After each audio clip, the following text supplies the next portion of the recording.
지난해 여름 프로방스에서 있었던 일이다. 한 꼬마가 내게 다가와 아줌마 참 늙었네요? 라는 말을 했다. 프랑스인과 인도인 피가 반반씩 섞인 4살짜리 꼬마의 당돌한 발언에 나는 그래 아줌마 늙었단다 라고 대꾸해 주었다. 달리 뭐라고 말을 하겠는가? 어린아이의 눈에는 40살만 넘어도 다 늙어 보이는 법인데 꼬마의 아버지가 놀라 얼른 사과했지만 60을 넘기고 나니 나도 거울에 비치는 내 모습이 어떤지 누구보다 잘 안다. 가끔은 내가 늙었구나 생각할 때도 있고 실제로 늙어 보일 때도 있다. 하지만 대체로 나이를 의식하지 않고 산다. 언제부터인지 나이 헤아리는 걸 그만뒀다. 시간 여행자처럼 옛날 사진 속에 내가 지금 이 순간을 사는 것 같다. 내가 태어난 프랑스에서는 나이가 들어 좋은 점이 많다고 생각하는 사람이 의외로 많다.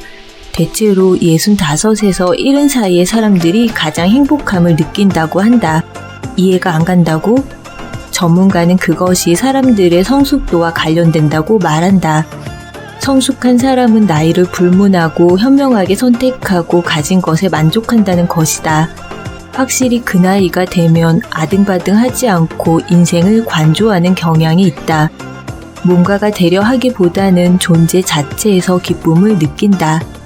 더 높은 자리나 더 나은 직업에 연연하지 않고 친한 사람들과 즐겁게 교류하며 자신의 호불호와 한계를 있는 그대로 받아들인다. 프랑스 사람은 거창한 행복보다는 삶의 만족을 추구한다. 그래서 경제학자는 물론 사회학자와 심리학자까지 만족스러운 삶을 살기 위한 요소가 무엇인지 알아내려고 애쓴다.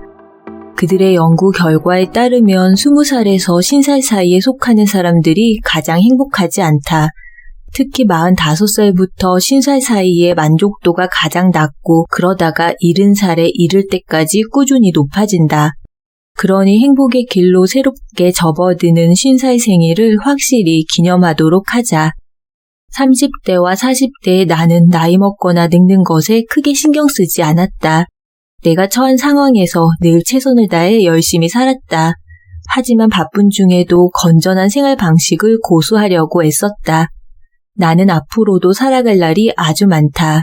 그 시간을 최대한 즐겁게 보내기 위해 노화에 제대로 대처할 방법을 알고 싶다.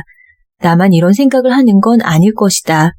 내가 아는 어떤 사람은 94살까지 살게 될 줄 몰랐다며 말년을 제대로 준비하지 못한 걸 늘 후회했다. 그렇게 오래 살 욕심은 없지만 앞으로 살아가야 할 날들을 멋지고 건강하게 보내고 싶은 마음은 있다.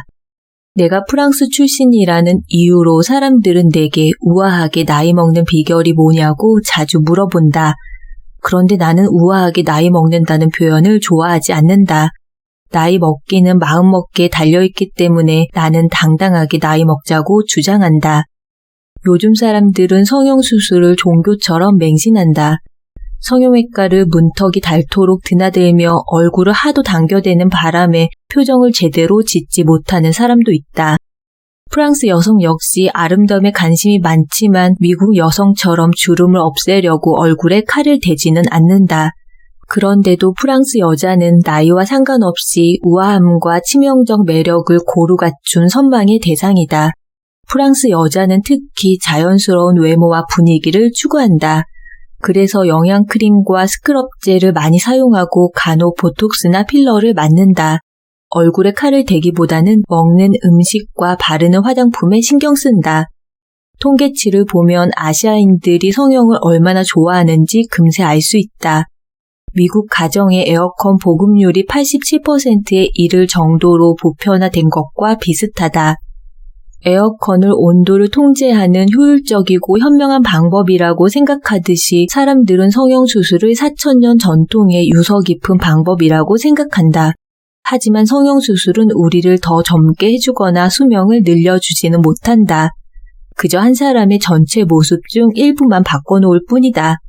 나는 당당하게 나이 먹기 위해 겉모습을 손보는 것보다 속부터 손보기를 바란다. 인생 중반부 이후를 시작하기 전에 방침을 정해야 한다. 아울러 너 자신을 알라는 원칙에 입각해 전략과 상식, 삶의 열정을 두루 갖춰야 한다. 사는 동안 다양한 경험을 하면서 나는 내 피부에 만족하자라는 원칙을 지키며 살고 있다. 당신과 나는 유전적으로 같지 않다. 사는 곳도 다르고 사용하는 자원도 다르다. 하지만 기본적인 마음은 같을 수 있다. 자신의 피부에 만족하고 겉모습을 있는 그대로 받아들이며 사는 것이다. 사람은 누구나 특별하기에 모두에게 통하는 방법이란 없다. 그러므로 당신에게 맞는 고유한 방법을 찾아야 한다. 당신을 위해 대신 숙제해줄 사람은 없으니 당신의 숙제는 당신이 해야 한다.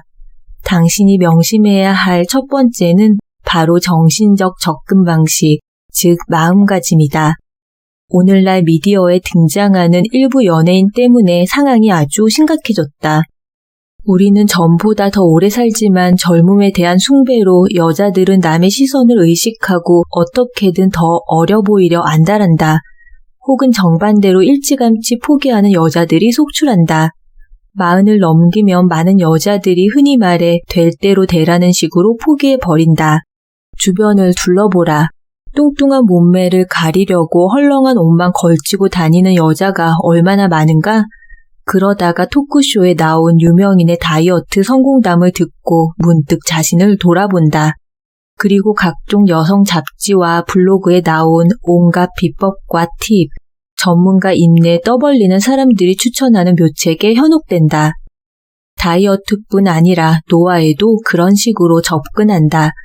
젊고 완벽하게 보이려고 안달하지만 노화라는 미끄러운 비탈길에서 균형을 잡지 못해 마구 비틀거린다.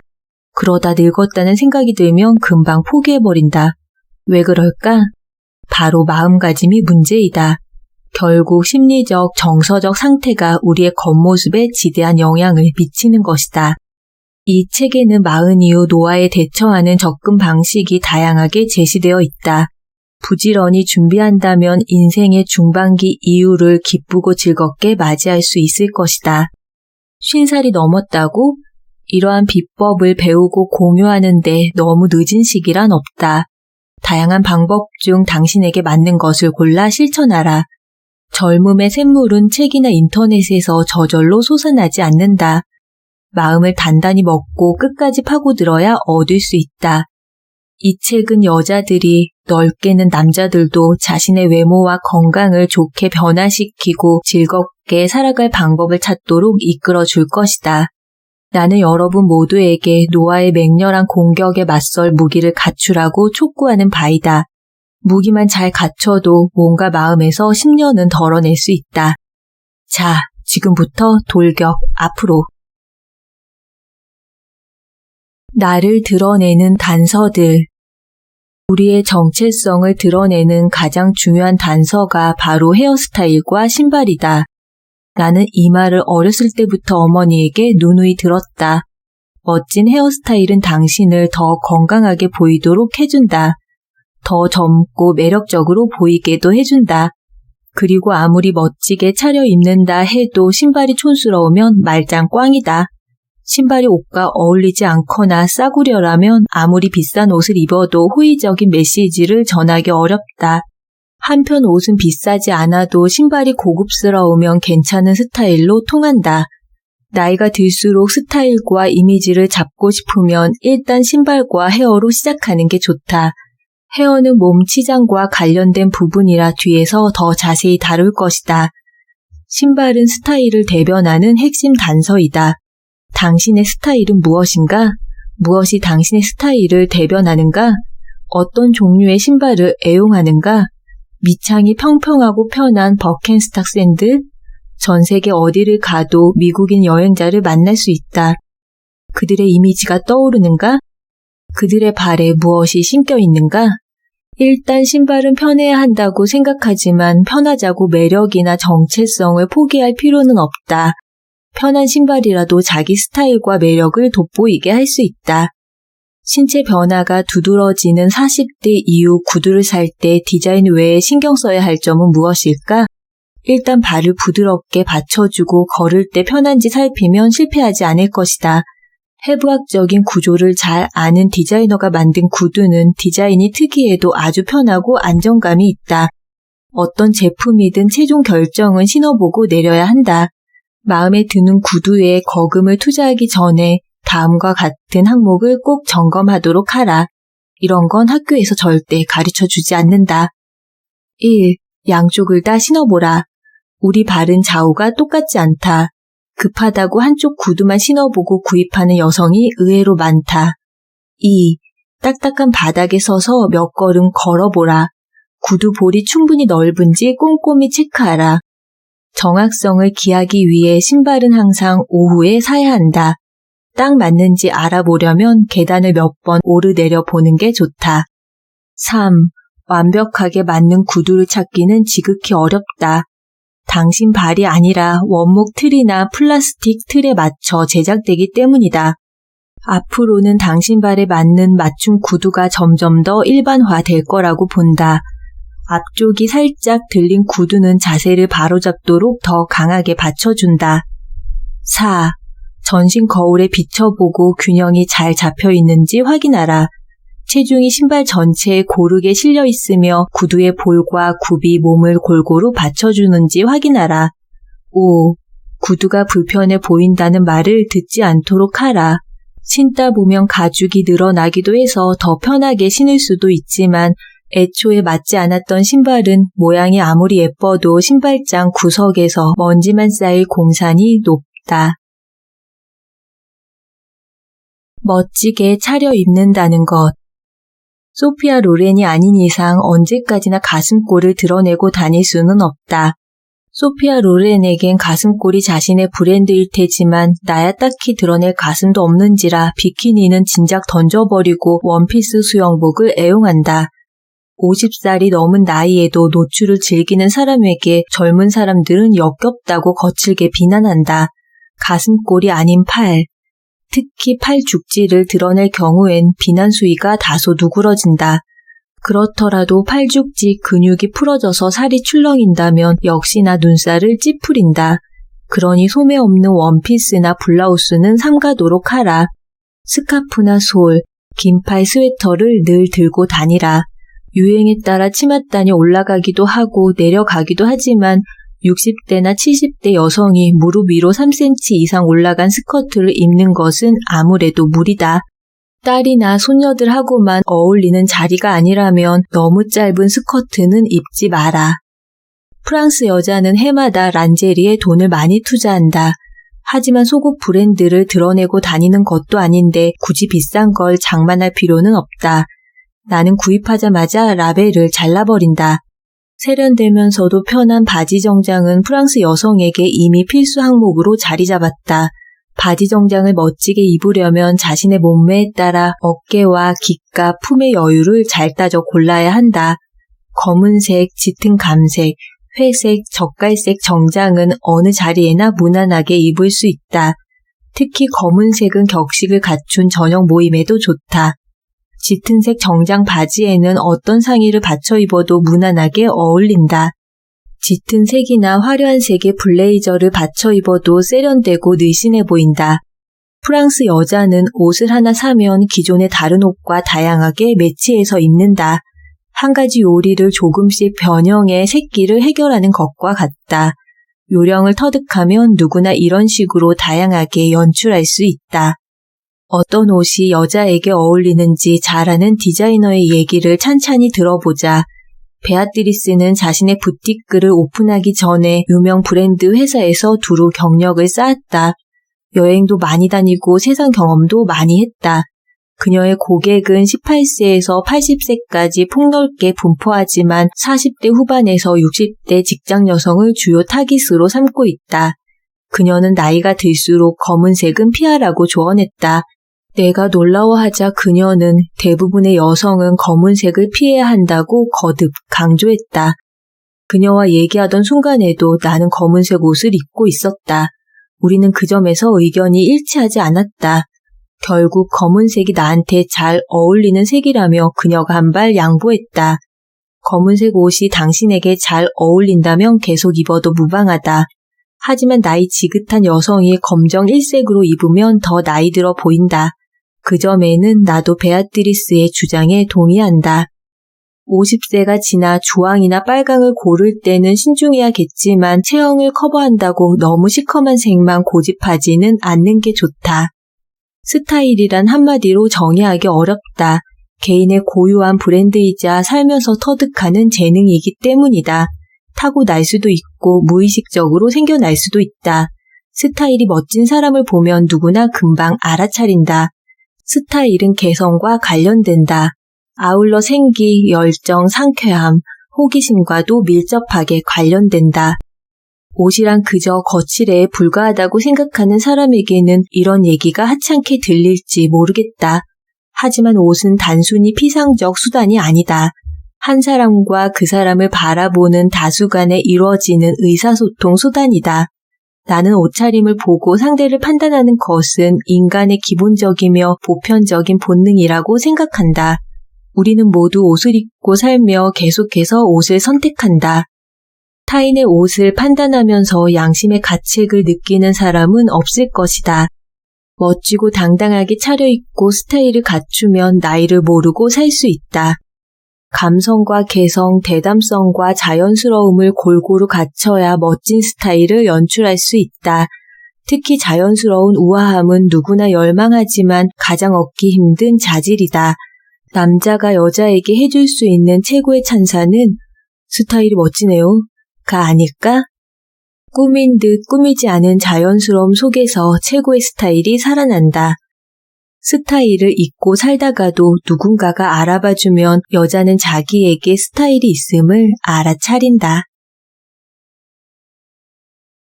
계속 변하는 피부, 예방 조치로 시간을 늦추다.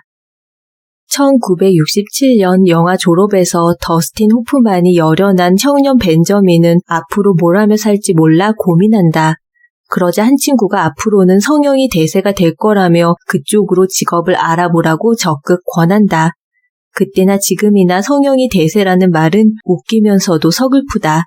피부 노화 문제에 빠지지 않고 등장하는 단어가 하나 있다. 피부가 왜, 어떻게 늙는지, 그리고 노화를 막기 위해 무엇을 할 수 있는지 따질 때 우리는 이 단어에 집중한다. 바로 콜라겐이다. 콜라겐은 동물의 뼈와 피부에 존재하며 결합 조직을 구성하는 주된 단백질이다. 대개 20대 중반부터 콜라겐 생성이 느려진다. 우리가 통제하기 어려운 유전적 조건과 통제 가능한 영양과 환경적 조건에 따라 조금씩은 다르지만 처음엔 잔주름이 생기다가 40대에 접어들면 눈에 띄게 깊어진다. 수술 없이 주름을 완화시키고 젊어 보이려면 일단 콜라겐을 늘려야 한다. 외모에 크게 영향을 미치는 또 다른 요소는 탄력소인 엘라스틴이다. 콜라겐과 마찬가지로 엘라스틴도 결합 조직에 존재하는 단백질이다. 피부의 4% 정도를 차지하며 피부 탄력을 좌우한다. 나이가 들면 엘라스틴이 탄성을 잃어 원상태로 복구되지 못한다. 처음엔 망사형 탄력 섬유였던 것이 시간이 갈수록 엘라스틴 함량이 줄어들고 파손되어 결국 제 효과를 발휘하지 못한다. 피부는 계속 변한다. 특히 얼굴과 목, 팔과 손에 세월의 흔적이 두드러지게 나타난다. 하룻밤 사이에 확 변하진 않지만 수년에 걸쳐 속부터 서서히 변하기 시작해 30대 중반에 이르면 확연히 드러난다. 20대 중반에서 30대에 이르면 주름이 생긴다. 처음에는 미세하게 잡히지만 점점 더 깊고 뚜렷해진다. 피부의 제일 바깥층이 얇아지면서 자극에 예민해진다. 아울러 상처가 생기면 회복이 더뎌진다. 전보다 2배에서 4배 정도 오래 걸린다. 멜라노사이트라는 멜라노색소 세포가 줄어들면서 안색이 창백해지거나 반투명해지기도 한다. 반면에 나머지 색소세포는 늘어나서 작은 갈색 반점이나 검버섯이 생기기도 한다. 아울러 골밀도가 낮아지고 피하 지방층이 얇아지면서 피부가 늘어지기 시작한다. 눈 밑에 다크서클이 생길 수도 있다. 피부가 처지는 것은 중력 때문이다. 중력은 우리 몸 전체에 영향을 미친다. 나이를 먹을수록 피부 탄력이 떨어지기 때문에 50대에 이르면 눈꺼풀이 처지고 귀가 길게 늘어지며 심지어 코도 낮아지기 시작한다. 나중에는 피부에 잡티나 쥐젖, 심지어 사마귀까지 생긴다. 시계를 되돌릴 수는 없지만 다양한 예방 조치로 시간을 늦출 수는 있다. 일단 유력한 혐의자부터 파악해야 한다. 당신은 뭐가 문제인지 알고 있다. 너무 망가져서 주름 제거 수술을 하지 않고는 회복하기 어려운 상태에 처하기 전에 거울을 보고 어떠한 예방 조치를 취하는 게 좋을지 자신에게 물어보라. 피부 노화의 가장 큰 원인은 뭐니 해도 자외선 노출이다. 자외선은 피부암을 비롯해 각종 피부 트러블을 일으킨다. 이런 자외선을 피하려면 어떻게 해야 하는지도 다들 알 것이다. 한낮의 태양은 피하고 피부 노출을 줄이며 자외선 차단제를 꼼꼼히 발라야 한다. 우리 피부는 햇빛에 오래 노출되면 콜라겐 단백질과 결합 조직이 파괴되어 뻣뻣해진다. 심한 경우 피부가 가죽처럼 질겨지고 늙은 농부처럼 얼굴이 쪼글쪼글해진다. 남들보다 일찍 피부가 노화되는 걸 막으려면 담배부터 끊어야 한다. 담배 연기는 물론이고 오염된 공기에 노출되는 것도 줄이고 피부를 항상 촉촉하게 유지해야 한다. 추운 날씨에는 피부가 건조해지기 쉬우므로 수분을 더 많이 공급해야 한다. 영양을 충분히 공급하고 잠을 푹 자며 지나친 음주를 삼가야 한다. 이러한 예방 조치를 소홀히 하면 급화장이 얼굴에 금세 나타난다. 건강해 보이고 실제로도 건강한 피부를 유지하기 위해 가장 기본적이고 중요한 습관은 세안이다. 화장을 깨끗이 지우지 않고서 잠자리에 들지 마라. 모공을 활짝 열어주되 세안제가 피부를 건조하게 하므로 세안 후에는 보습제를 꼭 발라주어라. 또한 좋은 세안제를 사용해야 한다. 쓸만한 세안제를 찾기 어려우면 콜드크림을 사용하라. 주기적으로 대개 주 1회 정도 각질을 벗겨내야 한다. 뜨거운 물과 수건으로 가볍게 원을 그리며 얼굴을 문지르는 방법도 있지만 화장품 회사에서 판매하는 각질 제거용 스크럽제나 마스크를 이용할 수도 있다. 다시 말하지만 세안 후, 특히 각질 제거 후에는 피부 타입에 맞는 보습제를 꼭 바르는 게 좋다. 단 너무 듬뿍 발라서 모공을 막지는 마라. 마지막으로 2가지 사항을 가슴에 새기도록 하라. 물을 자주 마시고 비타민이 풍부한 음식을 섭취하라. 나는 잠자리에 들기 직전과 일어난 직후에 꼭 물을 한 잔씩 마신다. 헤어 관리의 중요성. 머리가 부스스해 보이지 않도록 2-3개월에 한 번 정도는 다듬어 줘야 한다. 나를 비롯한 프랑스 여자는 흔히 보름달이 뜨는 날 머리를 자르면 좋다고 믿는다. 자른 다음에는 건강하고 탄력 있는 머릿결을 위해 케라틴 단백질로 트리트먼트를 한다. 특히나 가을엔 당신의 헤어스타일이 괜찮은지 제대로 살펴야 한다. 과도한 유행을 무조건 따라가지 말고 개성과 생활 방식에 어울리는 스타일을 추구해야 한다. 머리카락이 가늘고 숱이 없다면 틀어 올리는 스타일은 곤란하다. 헤어 타입에 맞는 스타일로 연출하되 집에서 손쉽게 관리할 수 있어야 한다. 사춘기 소녀 시절엔 긴 머리, 짧은 머리, 따은 머리 등 뭘 해도 어울리지만 40이 넘으면 고요한 헤어스타일을 선택해야 한다. 나이에 맞게 간편하면서 세련된 스타일로 이목을 끄는 거라면 얼마든지 환영하지만 너무 특이해서 지나가는 사람들이 돌아볼 정도면 곤란하다. 청소년기를 넘긴 다음에는 너무 강렬한 색으로 염색하지 마라. 괴상한 머리로 해외 토픽에 오르고 싶지 않거든 빨간색이나 시퍼런색으로 염색하지 마라. 또한 주의해야 할 것은 나이가 들수록 피부가 칙칙해진다는 것이다. 시커먼 머리색은 주름과 칙칙한 피부를 두드러지게 한다. 어두운 색 립스틱도 마찬가지다. 반면에 은은한 색조는 안색을 환해 보이게 해준다. 프랑스인은 헤어 타입에 상관없이 매일 머리를 감으면 좋지 않다고 생각한다. 두피에 자극을 주고 피지 분비를 촉진하며 장기적으로 봤을 때 머리카락을 약화시키기 때문이다. 모든 좋은 것도 지나치면 해가 되는 법이다. 횟수도 중요하지만 방법도 중요하다. 너무 세게 마사지하면 샴푸의 화학 물질이 두피 속에 침투하므로 좋지 않다. 손톱 말고 지문 부분에 손가락 끝으로 뿌리 부분을 빠르고 부드럽게 마사지하는 게 좋다. 샴푸로 헹궈낸 다음에는 좀 더 강하게 마사지해도 좋다. 프랑스계 미국인으로서 내가 내린 결론은 일주일에 2-3번 정도면 충분하다는 것이다. 그러면 시간도 절약된다. 샴푸한 후에는 잘 헹궈야 한다. 컨디셔너를 사용하든 안 하든 마지막에는 찬물로 헹구는 것이 좋다. 여름뿐 아니라 한겨울에도 마지막엔 찬물로 헹구도록 하라. 찬물로 헹구면 모공과 모낭을 닫아준다고 한다. 모발의 생명력과 윤기에 관해서라면 대대로 내려오는 조언과 경험담이 확실히 통한다. 머리카락 손실을 줄인다고 알려진 헹군 방법을 하나 더 소개하자면 사과식초 2스푼과 꿀 2스푼을 물 1리터에 불어 헹구는 것이다. 이 물의 마지막으로 머리를 헹구면 마법같이 윤기가 흐른다고 한다. 나는 모발의 윤기를 극대화하기 위해 한 달에 2번은 레몬즙이나 식초로 헹군다. 이 방법도 번갈아 하는 것이 좋다. 그래야 당신의 머리카락이 지겨워하지 않는다. 나이를 먹으면 어쩔 수 없이 여러 가지 변화가 생긴다. 우선 머리숱이 줄어드는데 모낭의 30% 정도가 감소된다. 머릿결도 바뀌고 호르몬 변화도 심해진다. 우리가 사용하는 온갖 화학물질과 자외선에 지속적으로 노출되면서 모발 자체가 약해진다. 하지만 재주 많은 과학자와 화장품 업체가 이런 문제를 해결하기 위해 지금 이 순간도 애쓰고 있다. 과학과 상업이 뭉쳤으니 가까운 미래에 더 우수한 헤어 트리트먼트 제품이 짠하고 등장할 것이다. 머릿결을 보면 그 사람의 기질과 기분 상태를 알 수 있다. 피부만 가꾸지 말고 모발도 평소에 소중히 가꾸고 관리해야 한다. 영양을 충분히 섭취하고 건강하게 생활하면 모발 문제의 80%는 저절로 없어질 것이다. 나머지 20%는 정성껏 관리해야 해결할 수 있다.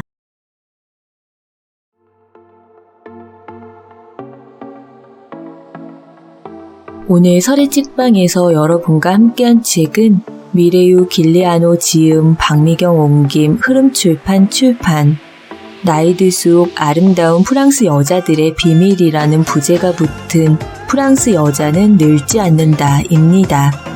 루이비통 계열사 베브 클리코의 전 CEO인 저자가 늘 아름답게 살기를 원하는 여성들을 위해 우아하게 나이를 먹을 것이라는 주제로 출간한 이 책에서 그녀는 자연스러운 외모와 분위기를 추구하는 프랑스 여자들의 우아하게 나이 드는 비밀을 알려줍니다. 각자의 얼굴과 개성, 생활 방식에 어울리는 스타일을 찾을 것, 멋지게 꾸밀 것, 그것이 나와 타인에 대한 존중이라고 말하는 저자가 이 책에서 말하는 멋진 스타일이란 결코 요란하고 거추장스럽게 꾸미는 것이 아닙니다. 요즘 흔히 말하는 꾸안꾸, 꾸민 듯 안 꾸민 듯 자연스럽고 시크한 멋냄을 말하는 것이죠. 패션과 스타일에 대한 자신감은 나에 대한 관심과 사랑에서부터 출발하는 게 아닐까요? 앞으로 거울을 볼 때마다 내 얼굴의 장점과 몸매의 매력에 집중하며 탐구하는 시간을 가져보는 건 어떨까요? 오늘도 한 권의 책과 함께 소중한 시간 나눠주신 여러분의 아름답고 행복한 인생을 응원합니다. 세상은 뷰티풀, 인생은 원더풀, 당신이 최고입니다. 이 영상이 도움이 되셨다면 구독과 좋아요로 함께 해주세요.